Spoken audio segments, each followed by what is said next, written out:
Hello दोस्तों, स्वागत है आपका मेरे चैनल पार्ट टू सक्सेस में। दोस्तों, जैसा कि आपको पता है कि मैंने एंशिएंट हिस्ट्री की एक सीरीज़ शुरू की थी। उसमें आज हम एंशिएंट हिस्ट्री का जो लास्ट चैप्टर है वो डिस्कस करेंगे, जो कि है पोस्ट गुप्ता एम्पायर।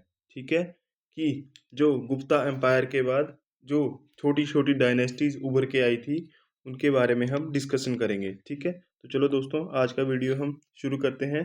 तो जैसा कि आपको टाइमलाइन यहाँ पे शो हो रही है, उसकी टाइमलाइन है 550 सीई से लेके 750 सीई तक। ठीक है, तो सबसे पहले इंट्रोडक्शन। ठीक है, तो जो पोस्ट गुप्ता पीरियड है वो कहा जाता है, जो कि ईरा था, मतलब जो कि समय था किसका, जब गुप्ता एम्पायर का फॉल हो जाता है। कब? मिड 6th सेंचुरी में। और गुप्ता एम्पायर के बाद जो था वो नॉर्दर्न इंडिया जो था वो छोटे छोटे टुकड़ों में टूट जाता है, और छोटी छोटी रीजनल और छोटी छोटी किंगडम्स जो थे वो स्थापित हो जाते हैं। ठीक है, और जो सदर्न पार्ट था वहाँ पे बहुत सारी क्या था कि बहुत सारी पावरफुल रीजनल डायनेस्टीज जी थे वो उभर के आती हैं। ठीक है, तो इसी पीरियड को हम बोलते हैं क्या, पोस्ट गुप्ता पीरियड। ठीक है, कि जो गुप्ता पीरियड के बाद छोटी छोटी नई डायनेस्टीज उभर के आती हैं। ठीक है, उन डायनेस्टीज के बारे में आज हम पूरी डिटेल से पढ़ेंगे। ये जो पीरियड था इसको कहा जाता है, इसको डिस्क्राइब किया जाता है कि इसमें जो था वो पॉलिटिकल डिसयूनिटी हुई थी, कि जो जो राजनीतिक जो था वो राजनीतिक तौर पे जो था वो एम्पायर जो थी वो छोटे छोटे टुकड़ों में बट गई थी। ठीक है, पर जो कल्चर था वो वैसा ही रहा था, वो वैसे ही डेवलप हो रहा था। ठीक है, तो जैसा कि यहाँ पे लिखा गया है, the post Gupta period refer to the era following the fall of Gupta empire around mid 6th century. ठीक है, कि जो गुप्ता एम्पायर के फॉल के बाद फॉल हुआ था मिड 6th सेंचुरी में, तो वहीं से ही जो था वो पोस्ट गुप्ता पीरियड का राइज शुरू हुआ था। और after the Gupta's northern India became fragmented, कि गुप्ता एम्पायर के बाद जो था वो नॉर्दर्न इंडिया जो था वो छोटे छोटे टुकड़ों में बंट गया था।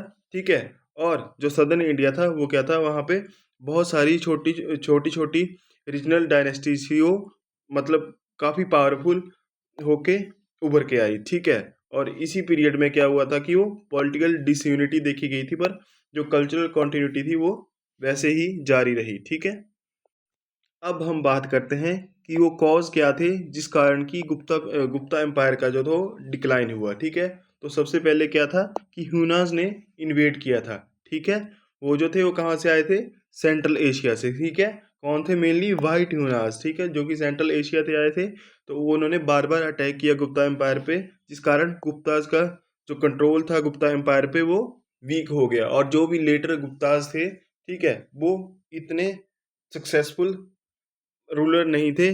ठीक है, और जिस कारण जो था वो गुप्ता डायनेस्टी का एंड हो गया। ठीक है, और जो जैसा कि सेकंड पॉइंट लिखा गया है कि वीक सक्सेसर आफ्टर स्कंदगुप्त, जो स्कंदगुप्त था उसके बाद जो थे वो उसके सक्सेसर जो थे वो काफ़ी वीक थे। वो गुप्ता एम्पायर को अच्छे से एडमिनिस्ट्रेट नहीं कर पाए। ठीक है, जिस कारण गुप्ता एम्पायर का फॉल हुआ। अगला कॉज है इंटरनल रिवोल्ट्स।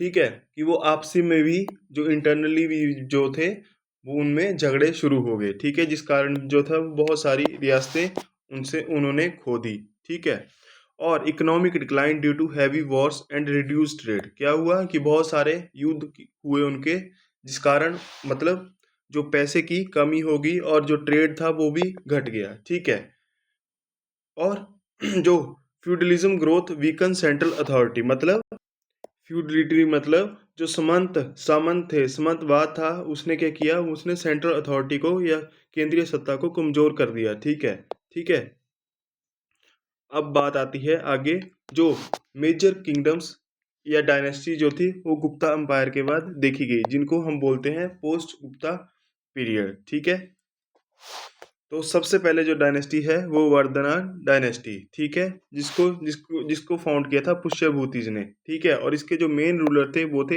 हर्षवर्धना। बहुत बहुत इंपॉर्टेंट, इनका टाइमलाइन भी बहुत बहुत इंपॉर्टेंट है। ठीक है, 606 से लेके 647 सीई तक। ठीक है, तो वर्धमान डायनेस्टी के जो फाउंडर थे वो कौन थे, पुष्यभूति। ठीक है, और ये इनकी कैपिटल क्या थी? थानेश्वर, ठीक है, हरियाणा में, ठीक है। इनके जो ग्रेटेस्ट रूलर थे वर्धन डायनेस्टी के, वो कौन थे? हर्षवर्धन, ठीक है, जिसको हर्षा भी कहा जाता है, ठीक है। और इन्हीं के टाइम पे जो थे, क्या हुआ कि हर्षवर्धन के टाइम पर ही एक चाइनीज ट्रेवलर आया था, उसका नाम था ह्यूनसांग। ह्यूनसांग जो था वो इनके टाइम पीरियड पे ही इंडिया में आया था। और चंद्रगुप्त के टाइम पीरियड में कौन आया था? वो आए थे फाहिन। वो भी एक चाइनीज ट्रेवलर था, ठीक है। इन्होंने क्या किया था? इन्होंने यूनाइट किया मोस्ट ऑफ नॉर्दर्न इंडिया को, ठीक है। इन्होंने यूनाइट करके रखा, मतलब इकट्ठा करके रखा, ठीक है, मतलब इनके कंट्रोल में रहा। पर जो सदर्न पार्ट था वो इनके कंट्रोल में नहीं था, ठीक है। इन्होंने कैपिटल शिफ्ट की कहाँ से? थानेश्वर से कन्नौज में। किसने की ये सारा काम? हर्षवर्धन ने, ठीक है। इन्होंने क्या किया? रिलीजन, मतलब इन्होंने क्या किया? इनिशियली जो थे वो मतलब शिव की पूजा करते थे, पर बाद में इन्होंने महायाना बुद्धिज्म को अपना लिया था, मतलब महायाना सेक्ट को अपना लिया था बुद्धिज्म के, ठीक है। और इन्होंने बहुत सारे मतलब आर्ट और लिटरेचर को पैटर्नाइज किया, ठीक है। एक बाणभट्ट थे जो ऑथर थे इनके कोर्ट में, उन्होंने लिखा था क्या क्या? हरिश्चरित्रा और कादम्बरी, ठीक है। जैसे कि मैंने आपको ऊपर बताया, वहाँ यहाँ भी लिखा है कि चाइनीज ट्रेवलर जो हंसंग था वो इनके कोर्ट में विजिट किया था, या इनके टाइम लाइन पे ही, या इनके टाइम पीरियड पे ही भारत में आया था। तो ये बहुत बहुत इंपॉर्टेंट क्वेश्चन है और बहुत बार एग्जाम्स में पूछा जाता है, ठीक है। और क्या हुआ कि जो आफ्टर हर्षा, मतलब हर्ष के बाद जो एम्पायर था वो डिसइंटीग्रेट, मतलब टूटना शुरू होगी, ठीक है। क्योंकि इसके जो सक्सेसर थे वो इतने पावरफुल नहीं थे या तो वीक थे, ठीक है, जिस कारण वो एडमिनिस्ट्रेशन अच्छे से नहीं चला पाए। अब अगली डायनेस्टी आती है मैत्राकाज ऑफ बल्वी। बल्वी है गुजरात में, ठीक है। तो इसके जो फाउंडर थे वो थे भतारका, और जो कि फॉर्मर गुप्ता क्या थे? गवर्नर थे, ठीक है। कौन थे फाउंडर? भतारका, जो कि फॉर्मर गुप्ता गवर्नर थे, ठीक है। इनकी कैपिटल थी बल्बी, बल्बी, ठीक है। वो जो है नियर है भावनगर, गुजरात में है, ठीक है। और बल्बी became a famous centre of Buddhist learning. जो बल्बी था वो फेमस लर्निंग सेंटर था, किसमें? किसका? बुद्धिज्म का, ठीक है। यहाँ पे बुद्धिस्ट मतलब बुद्धिज्म की टीचिंग पढ़ाई जाती थी, ठीक है। ये सिमिलर था बिल्कुल नालंदा से। नालंदा कहाँ था? बिहार में, ठीक है। इन्होंने क्या किया? इन्होंने रूल किया बस कहाँ पे? जो वेस्टर्न इंडिया है, ठीक है। वेस्टर्न कौन सा हो गया? राजस्थान गुजरात वाला पार्ट, ठीक है। ये जो है वेस्टर्न साइड होगी। तो इन्होंने रूल किया 8th सेंचुरी के अराउंड, ठीक है।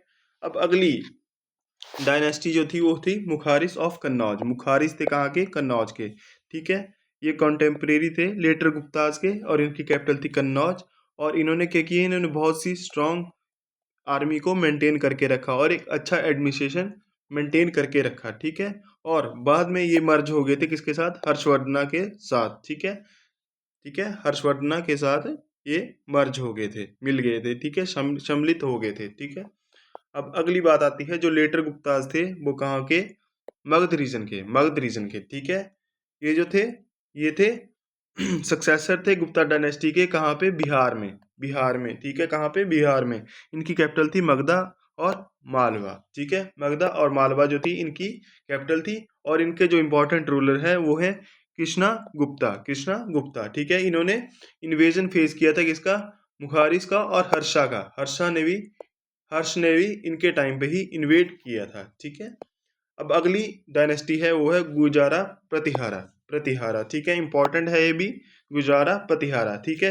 ये कहाँ पे देखे गए थे? ये थे राजस्थान और उज्जैन, उज्जैन रीजन मध्य प्रदेश में, ठीक है, वहां पे ये देखे गए थे, ठीक है। इनके फाउंडर कौन थे? हरीश चंद्रा, हरीश चंद्रा जो थे वो इनके फाउंडर थे। और जो मोस्ट इंपॉर्टेंट रूलर है वो है भोजावन, भोजावन जो थे वो इनके मोस्ट इंपॉर्टेंट रूलर है। तो ये आप याद रखोगे, इनके बारे में एग्जाम में पूछ लिया जाता है, ठीक है।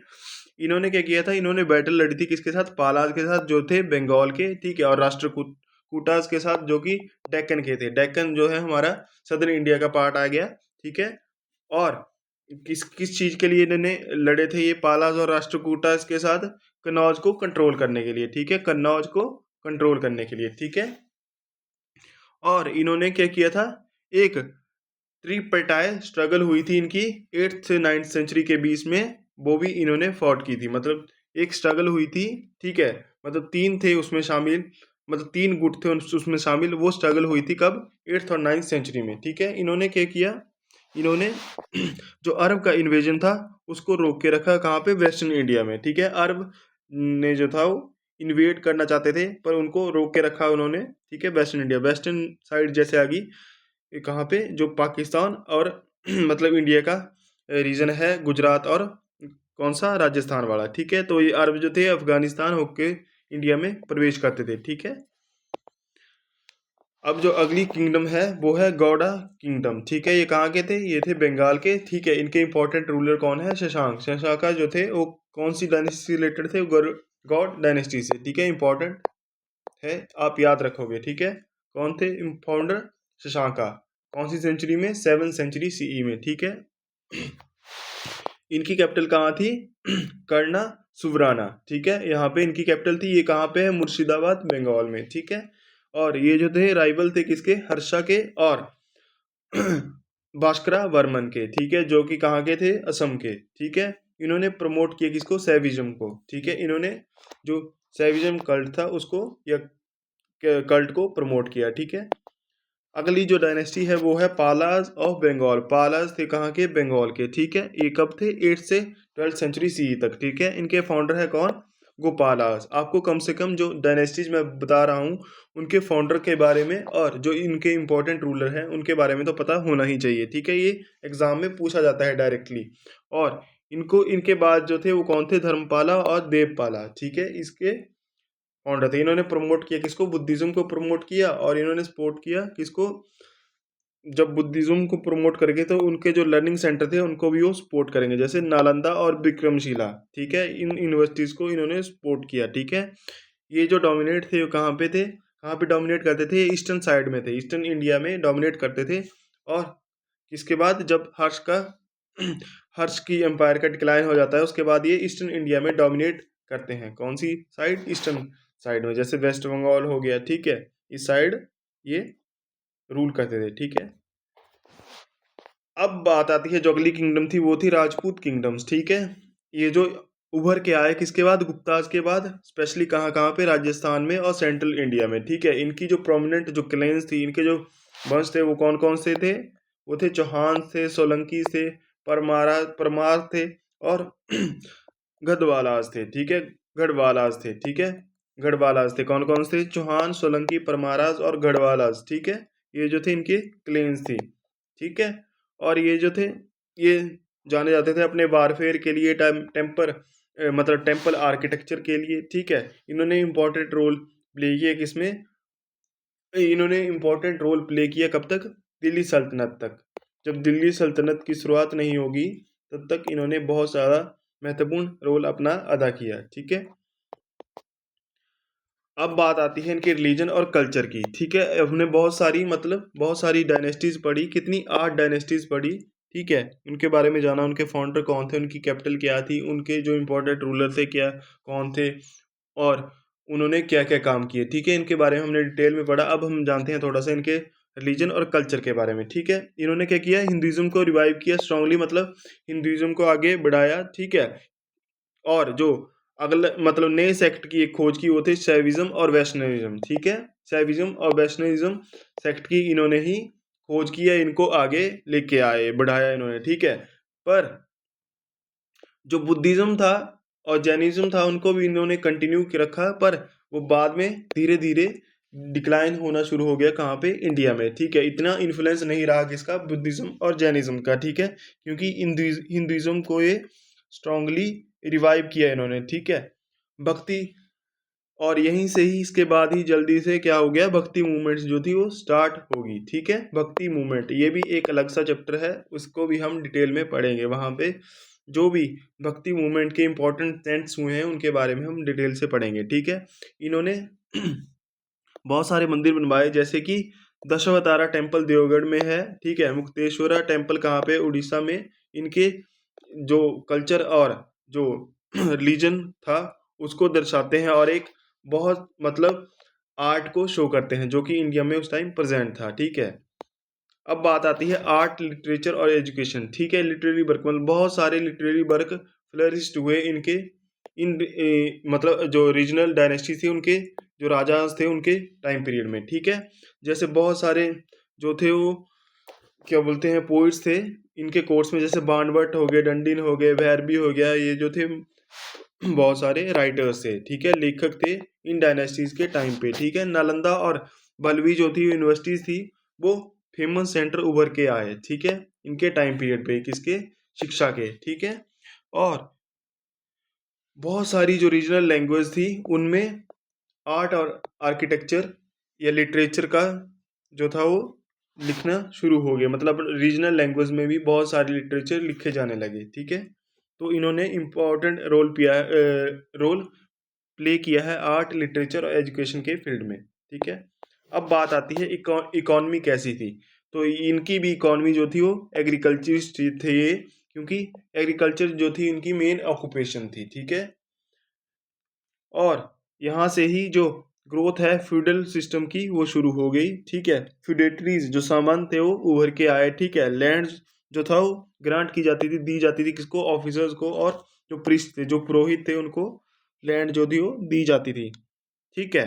और यहीं से ही क्या हुआ, जो लॉन्ग डिस्टेंस, जो मतलब अदर कंट्रीज के साथ जो ट्रेड हुआ करता था, रोमन्स के साथ हुआ करता था, चाइनीज के साथ हुआ करता था, वो डिक्लाइन होना शुरू हो गया, ठीक है। क्योंकि बहुत सारी जो छोटी छोटी लोकल मार्केट्स थी वो उभर के आना शुरू हो गई, ठीक है। मतलब अब इंटरनली जो ट्रेड था वो ज़्यादा होना शुरू हो गया, अब एक्सटर्नली ट्रेड जो था वो डिक्लाइन होना शुरू हो गया, ठीक है। और जो गोल्ड कॉइन्स थे जो कि गुप्ताज ने इंट्रोड्यूस किए थे, जिनको बोला जाता था क्या, दिनाराज, ठीक है, दिनार, इनको बोला था दिनार, वो जो थे वो अब कॉमन करेंसी नहीं रही, ठीक है। जितनी कॉमन जो थी वो गुप्ता एम्पायर के टाइम से, वो पोस्ट गुप्ता एम्पायर के दौरान इतनी कॉमन करेंसी नहीं रही। अब बात आती है एडमिनिस्ट्रेशन की। जो इनका एडमिनिस्ट्रेशन था वो डिसेंट्रलाइज एडमिनिस्ट्रेशन था, ठीक है। और जो लोकल रूलर्स थे और जो फिड्यूटरीज थे, जो लैंडलॉर्ड्स थे, उनके पास ज़्यादा पावर्स आ गई, क्योंकि वो ही अब सारा लैंड से रिलेटेड कामझाम देखते थे, ठीक है। वो अपनी मर्जी से टैक्सेस डिसाइड करते थे, ठीक है, जिससे कि जो एग्रीकल्चर थे, मतलब जो कि फार्मर्स थे, उनका एक्सप्लॉयटेशन शुरू हो गया, ठीक है। और जो समंताज थे, जो फ्लूडिटरीज, जो सामान थे, मतलब उनके जो चीफ थे, वो इम्पोर्टेंट रोल प्ले करते थे हर काम में, ठीक है। जो जितने भी काम होते थे एग्रीकल्चर से रिलेटेड, उनमें वो इम्पोर्टेंट रोल प्ले करते थे, ठीक है। और अब क्या हो गया, वो कंसेप्ट इंट्रोड्यूस हो गया कि वो जो था वो लैंड ग्रांट की जाती थी, मतलब मतलब सैलरी की जगह पे अब जैसे लैंड लैंड ग्रांट की जाती है, जैसे प्रीस्ट को मैंने बताया, ठीक है, प्रीस्ट को लैंड देते थे या समन्स को लैंड देते थे, ठीक है। और एडमिनिस्ट्रेशन जो था वो हेरिडेटरी हो गया, मतलब जो पहले एडमिनिस्ट्रेशन देख रहा था अब आगे उसका बेटा देखेगा, उसके बाद उसका बेटा देखेगा, ठीक है। अब हेरिडेटरी सिस्टम जो था वो शुरू हो गया, ठीक है। अब ये जो है समरी है जो कि हमने सारा इस चैप्टर में पढ़ा, ठीक है। क्या क्या था, पॉलिटिकल सिस्टम कैसा था, एम्पायर कैसी थी, ठीक है। मतलब जैसे सेंट्रलाइज्ड एम्पायर थी, फ्रेगमेंट हो गई छोटी छोटी किंगडम्स में, ठीक है। इकोनॉमी कैसी थी, ट्रेड कैसा था, ठीक है। क्या क्या हुआ, मतलब डिक्लाइन हो गया कॉमर्स, कल्चर डिक्लाइन हो गया, ठीक है। गोल्डन एज जो था वो गुप्ता पीरियड को कहा जाता था, ठीक है। और जो रीजनल डेवलपमेंट थी वो होना शुरू हो गई, ठीक है, क्योंकि जो एक्सटर्नल ट्रेड था वो डिक्लाइन हो गया, तो जिसके कारण क्या था, इंटरनली जो ट्रेड होने लगा, ठीक है। और क्या हुआ, हिंदुइज्म का रिवाइवल शुरू हो गया, ठीक है। और जो अदर रिलीजन थे जैसे जैनिज्म और बुद्धिज्म, वो उनका डिक्लाइन होना शुरू हो गया, ठीक है। और आर्ट की फील्ड में बहुत सारे काम हुए, ठीक है। लिटरेचर बहुत सारे लिखे गए, बहुत सारे राइटर प्रेजेंट थे, ठीक है। और जो रीजनल लैंग्वेज थी उनको भी, वो भी उनमें भी उनकी भी डेवलपमेंट शुरू हो गई। बहुत सारे जो बहुत सारी बुक्स थी वो अब रीजनल लैंग्वेज में लिखी जाना शुरू हो गई थी, ठीक है। तो दोस्तों ये था पोस्ट गुप्ता एम्पायर के बारे में जितनी भी इम्पोर्टेंट डिटेल्स थी, ये सारी आपकी एग्जाम पॉइंट ऑफ व्यू से बहुत इंपॉर्टेंट है, ठीक है। और आई होप आपको लेक्चर अच्छा लगा हो। अगर आपको लेक्चर अच्छा लगा है तो मेरी वीडियो को लाइक करें, शेयर करें और चैनल को सब्सक्राइब करें। Thank you so much guys.